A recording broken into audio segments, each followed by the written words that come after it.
dakwah sampai pada mereka, mereka tak nak beriman, kamu jangan sedih. Dan mereka ni di akhirat besok ayat 24 Allah kata apa? Kami akan numati'ahum qalila. Ramai orang kafir duduk dalam keseronokan.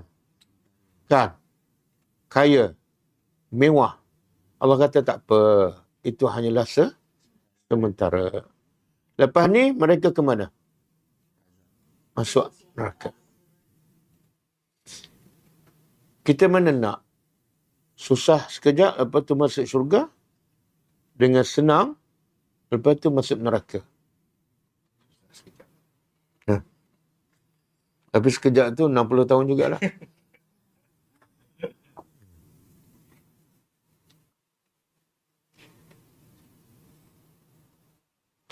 Itulah beza orang beriman ni. Walaupun susah, tapi orang yang benar-benar beriman lah, dia tak rasa susah. Walaupun dia miskin, walaupun kena maki, kenapa, dia tak rasa. Sebab apa? Sebab kepala dia masa tu duduk kat mana? Dia duduk fikir, dia bayangkan ialah nikmat dalam surga. Jadi semua kesusahan tu, dia tak rasa susah. Sebab fikiran dia ketika itu duduk di surga.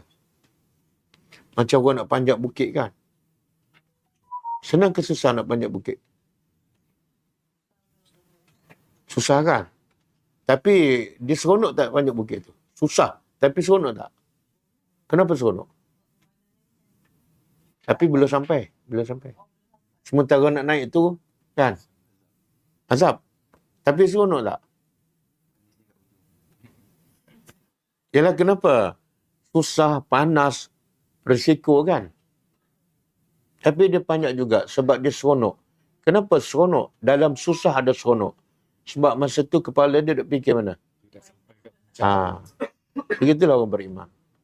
Beriman solat ke apa ke, walaupun susah, dia tak rasa susah. Sebab kepala dia fikir, lepas ni aku nak masuk surga je. Tapi kalau orang tak beriman, dia fikir nak senang kat dunia. Bila fikir nak senang kat dunia, dia tak boleh susah. Susah sikit, dia mengamuk. Kan? Sebab kepala dia senang kat dunia.